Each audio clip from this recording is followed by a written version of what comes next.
my 14-year-old sister somehow snuck in. Wow. Very and Euphoria of her. had the time of her life. Hey, this is NYLON's Pregame, and I'm here with Anna and Patten. Hi, Anna.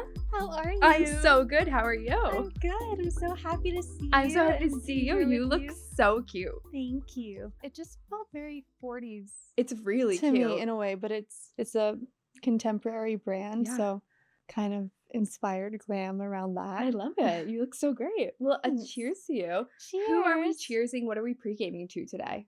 Yeah, the season finale of Euphoria comes out, Crazy. which is surreal, but yeah. A cheers to Kitty. A cheers to Kitty.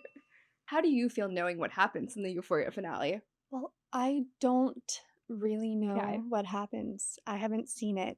I know what happens with my character, but I'm watching along with the audience. How has it been watching Euphoria live? It's been fun. I got to see up to 7, but I think they're kind of saving the finale for everyone.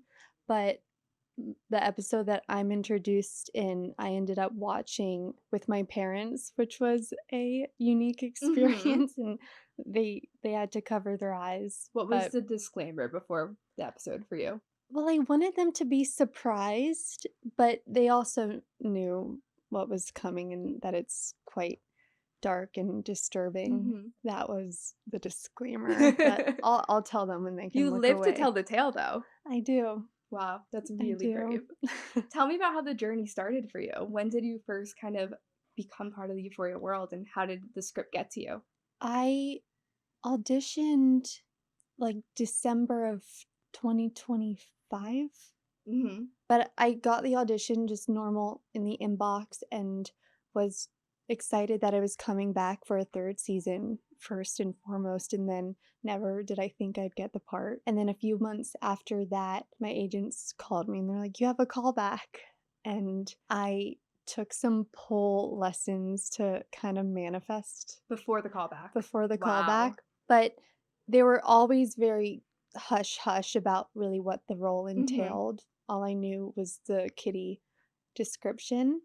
And then a month after that, I got the call that I booked the part and had to be on set in a week. So it all happened slowly, but then really fast. Yeah. What was the Kitty description in the inbox? She has a small voice, destined for another life, and a dancer, the newest dancer at the Silver Slipper. Very ominous. Yeah. But right when I saw the sides, I kind of felt like I understood her in a way. Why do you think that is?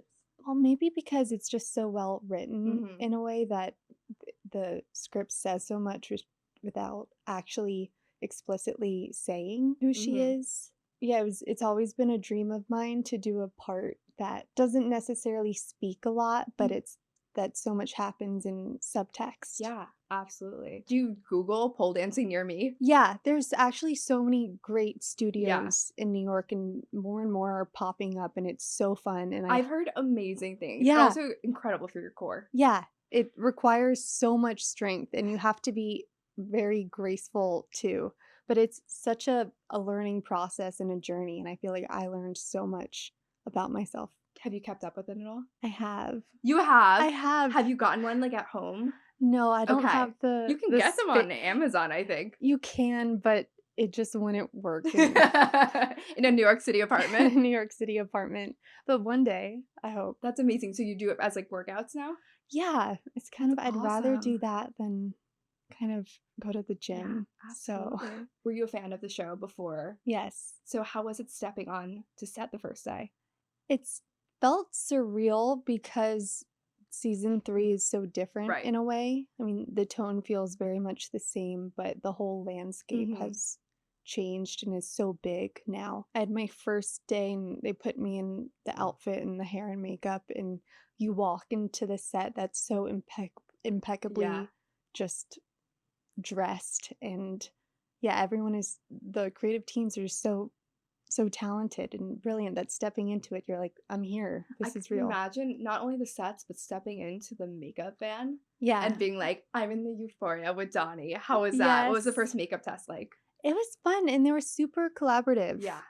What I like and what maybe I want to stay away from. And I mean, they know how to tell a story through makeup. Incredible. So I learned a lot of fun tips too. What are some tips you've learned? Tara, she would kind of conceal under the lip and then put on lip liner. Oh, interesting. And it kind of changes the shape of your lip in a really interesting way that I try to do that now, and I really like it. I don't know exactly what it does, but I'm into it. If you learned it on the Euphoria set, it's a good tip, I think. Yeah. What else did you bring to the character that you felt like was right for her in terms of makeup or in terms of wardrobe even? I think we see it the first time in episode 7, but I've always wanted really long hair. So I said, can I just have really long hair? And then they asked Sam and they asked everyone, and they're like, sure, she could have long hair if she wants. I'm sure, so of all the demands to ever come from an actor, some long hair is one that we can handle. Yeah, so I got to wear really long extensions. How'd you feel? Powerful. Because I want really long hair too. Yeah, I just bought my ones that go down to the butt. It's all I want. I feel like there's something I like about Charlie XCX's long hair. It's I need that for myself. Yeah. For summer, so fun. So fun. Yeah. What was the first scene that you? The first scene was me, Kitty, and Rowe in the back room, and Kitty's kind of displaying, and they're talking about her. That was the first. So no pressure. No Just pressure. You and Zendaya on the first day. Yeah, and then second day, or it could have been the first day, was my whole dance number, which I was really, really scared for. And I got to set, and all the extras were already there, and they're like, yeah, you'll just kind of do a dance. And I was like, oh gosh. And yeah, I felt a lot of pressure, but then Sam put on some Anne Margaret song, and I think that really channeled something. Interesting. So I had a lot of fun. It was really fun, and I cut up my knees and was bleeding all over the stage, but I didn't even feel it because I think the adrenaline just... Wow. Yeah. What was that night like, getting home from set? I stay at my sister's place in LA. She doesn't have a bath, unfortunately. Oh, Grace, come on. I know, it's the only thing I change about her house.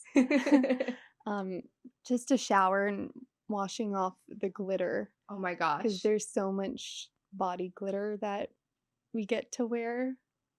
It's layers and layers of glitter, but it's really fun. Are you still finding it? I'm sure she's still finding it. Yeah, she's still probably finding it. That's crazy. How was the wrap party? It was fun. Do you guys have a wrap party and a premiere party? We did have a wrap party, but I had to get back to New York for another job. So I didn't make it to the wrap party, which sucks so much, but the premiere party was so much fun. Yes. It was at the chateau, and my 14-year-old sister somehow snuck in. Wow. Very Euphoria of and her. had the time of her life. She got to meet Trisha Paytas, which was a dream of hers. 14-year-old's dream. Yeah. She's like, forget Jacob Elordi. I need Trisha Paytas. Yes. And then Grace, she was in Atlanta, so she couldn't make it to the actual screening of the first episode, but then she surprised us and came at midnight. So very sweet. Very sweet. It was so fun to have my sisters there with me. That's really nice. What's the drink of choice on a celebratory night like that? I think I was drinking spicy margaritas. Nice. At the chateau were really good. Something easily digestible, I feel like, because a martini would have been too much to carry around at a chateau party. I'm also famous for breaking. So am I. So I can't have a delicate thing in my hand. So iconic, I feel like, to have the premiere at the Chinese theater and then going back to the chateau. So nice. Did you get ready at the chateau? I did. Okay. What was the pregame for the premiere like? It was fun. Yeah. I never stayed there before. I've never stayed there either, oh, really? And I'm dying to. You feel the energy. Did you feel a ghost energy? Well, I asked because I asked the person that led us to our room. I'm like, what's a fun fact about this room? Did anything crazy happen? And he's like, that is usually in the bungalows where people feel the presence. Yeah, that's where all the dark stuff happened. When you're getting ready, do you usually have a drink put on your music, what's the go-to for you? Champagne. Yeah. Champagne, music. I mean, with me and music, it really depends how I'm feeling, but because of my look, I kind of wanted to lean into the dramatics. Very dramatic. Of yes, it in the all Balenciaga. and listen to music that I felt belonged in a cathedral. Oh, interesting. And Rosalia, her latest album, very cathedral. Yes. Is it different to now listen to her music being like, this Yeah. is my co-star? Yes, because she was working on the album while we were shooting, and so she'd say little things without giving too much away. So I was just so excited to hear it because how she talked about it was so mysterious but seemed so magical. Yeah. So I was so curious. And when it came out, were you surprised? Like, you were doing this while we were doing this? It's incredible. She's amazing. She could the do album it is all. Incredible. It really is. She's such an artist. Yeah. So we had a really good party that night. What is the best party you've ever been to? This one, I don't know, would necessarily count as a party. And if it counts for you as a party, it counts as a party. Okay. So 2 years ago, I decided to take a solo trip to Venice to see the Biennale. Amazing. I got there. My first day was walking around killing time, and I ran into these two people. It was a guy and a girl, and we started talking, and they were there for their friend's 30th birthday party. And got along with them great and said our goodbyes. And then about a couple hours later, I ran into them again, and they're like, okay, this is a sign. You should stop by this villa later. I said, maybe should have been a little bit more hesitant, but at that point in my life, I think I was just very open to new experiences. I do want to just interject to say that this also were you filming Amanda Knox around this time? Or no. Was this prior? Because the signs were there. Yeah, this is prior. I ended up stopping by their villa later, and it was the most... By yourself? By myself. And it was a bunch of young adults, all from different places, and kind of the most interesting characters I've ever met. And we ended up having a night in Venice, and there was language barriers, but everyone kind of spoke English, but everyone was speaking different languages. And then after the night was ending, they're like, you should come tomorrow to the actual 30th birthday party. Be at the villa at 10 a.m. Like, I don't know if I should do this or not. Can I trust these people? But my instinct was like, yeah, you should do this. And so the next morning I went to the villa at 10 a.m. 10 a.m. Another sign that maybe was in question a 10 a.m. birthday party call time. Yeah, and the details were very vague. I ended up getting on a boat with them. The story's getting... I'm so happy that you're sitting across from me, so I know this has a happy ending, but continue. It's a happy ending. And we ended up going to this private island in Venice. And it was an island that also had a vineyard, because a lot of the people were in wine and they were grape growers. And so it was a long table. I was just on this island with strangers, but I met so many friends and drinking the best wine I've ever had. I was only in Venice for 3 days. So this was half of the trip with these people. So I'm like, I have to go see the pavilion part of the Biennale. And so I ended up somehow like asking, can someone get me a boat to take me back? Because I'm like, I don't know how to get off of this island. But they called me a taxi, and I just rode to the Biennale sunset. And in the sunset, and managed to get an hour of seeing all the art, rushing around, trying my best to fit it all in. Wow. And then I told my mom about it. I was going to say, were we sharing our location with anyone at this point? I texted friends, and I called my mom on the boat ride home, and she could tell I was a little drunk, maybe. And she's like, I'm really glad you're okay. Yeah. And I'm glad you maybe didn't tell me before, because I would have said, there's no way you're going. Are you still in touch with these people? Yeah. I am. Very sweet. Maybe it's just being a woman traveling alone and kind of the attention that you attract. Yeah. But a waiter was like, come to this party on a boat later. And that I was like, no, I'm not. Right. I'm not going to do that. But then it kept happening. I'm like, you saved the boat for the second day.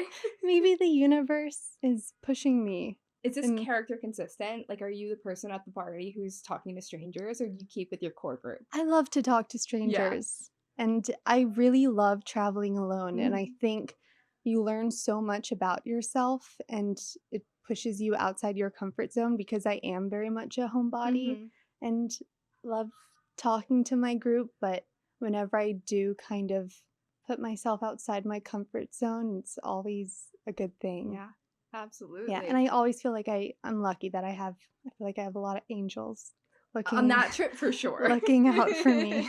What are some of your other favorite cities that you've been in to kind of go out and explore the party scene? And well, Paris, kind of, you never know what's gonna happen. Completely. But I've never really done that alone. Right. Well, the last time I saw you was at the Balenciaga show. Yes. And did you go to the party after? I did. Did you? No, I didn't. I went to dinner nearby, which is a fatal flaw in Paris because you're not out of there till 2 a.m. Yeah. But you went. I went. How was it? It was great because I feel like during the show I didn't really get to see the projections on the wall that I was in. Which is also crazy. So the Balenciaga show last season, they did a collaboration with Euphoria, which hadn't come out yet. And you kind of walk in. It was very much kind of like, felt like a rave, which it kind of later did turn into. Yeah. So I had these projections, and there were a lot of projections of your face, which was amazing. And I didn't know that's what it would be walking into it. So that was fully a surprise. So when I got to the after party, I just kind of sat down and watched the 15-minute loop. Cause everyone else is raving, and I'm you're just like doubting your own face. I'm just like, oh my gosh, because I hadn't seen any footage from the show at that point. Wow, big night. Yeah. Who was your crew for the after party? My boyfriend and my stylist Chanel. She was there. Yeah, just a lot of, and the cast. It was too. A lot of, because there's a lot of the new cast from this season, but then also so fun. Like Havana was there. Yes. Rachel Sennett. Yes. I'm still very new into the fashion weeks of it all. You are. Yeah. Yeah. And so Paris Fashion Week just feels so. It's fun. It's fun. People you feel don't like talk a about princess. it enough, but it is. And growing up in New York, what was your partying like then? Was it Gossip Girl for you? Were you going out as a teenager? For sure. Really? And growing up, I remember trying to sneak into Fashion Week parties too. Were you ever successful? Definitely at like One Oak and Boom Boom You show Room up at the Bowery on the right day at the right time. Yeah, you'll get in. Exactly. I was kind of just like, okay, I'll go wherever you guys want to go. And yeah. Do you have any favorite New York City memories of a night out? I mean, there's too many. I know. They blend together at some point, too. They really blend the good together. Ones do. Yeah, I remember getting my fake ID. St. Mark's? And no, it wasn't St. Mark's. I just knew a guy. And I feel like taking advantage of that, not for drinking, just for getting into places. Yeah, just getting in the door. Which was fun. And we'd test our luck with a lot of places. Yeah. We've learned a lot about you in terms of meeting up with randoms and kind of exploring the night. But I want to know if we are doing your dream pregame. So these are 4 people that you're starting the night with and seeing where it takes you. Who they are, starting with, very up your alley, someone you've never met before. Because it depends what kind of night, for sure. Okay, yeah. What kind of party you're going to. It's your dream night out. First person that comes to mind, Keke Palmer. So fun. Really good answer. She just seems so fun and funny, and I feel like you'd have a fun night even if you end up going nowhere. Have you ever crossed paths with her? Not met, but even been in the same? No. Wow, so this would be a really fun experience for you. Yeah, it would be. Or maybe someone that I really respect. Yeah. Phoebe Waller-Bridge. Amazing. I would just want to talk with her. Someone you've known forever. Grace. Is Grace a fun night out? She is, and she knows how to make a good cocktail. Oh, interesting. She's really good at... what's her signature? A martini. Oh, what kind? She'll do just Tito's, dirty, but she'll get creative too and use like okra juice or she likes to have fun. Okay, what's the weirdest martini she's made for you? Well, my dad is also really big on martinis and he'll get creative with the olives. He's really into olives and he'll find really unique ones like lemon ones that are filled with lemon. Oh yeah, yes. Good, because then you're kind of getting a twist and an olive in one to go. Yeah. But I don't know if she's made one that's crazy. What is your go-to order? if I'm just at a bar, I'd probably get a gin and tonic. Okay. Feels safe. Very safe. Yeah. Yeah. What about a martini? What's your go-to martini? Just dirty martini. Martini. Vodka. Correct. Yeah. Correct. Are you the same? Mine's a little psychotic. It is a bone dry Tito's martini, which is, yes, just cold vodka. And it's no vermouth at all. No olive juice. Oh, wow. And then a blue cheese olive if they're offering. Wow. Yeah. Just straight just vodka. Yes, nice. Exactly. Yeah. It's hard to mess up. It is. Less variables. Do you have a vodka choice? Tito's. It's always reliable. Yeah. Yeah. What's your favorite night out you've had with Grace? Her 21st birthday, which was at our family's house in Brooklyn. And I thought it would be fun to hire a stripper to come. Maybe it just wasn't the right time because it was a lot of family friends and... Maybe. Yeah, but it was really fun, and I made sure to get a lot of singles for everyone because I knew no one would be prepared. And it was just a really fun night. That's definitely sounds like a very fun night. Yeah, but we have fun wherever we go. Yeah. Who is someone next for this rotation that you've worked with in the past? Probably Rosalia. Yeah.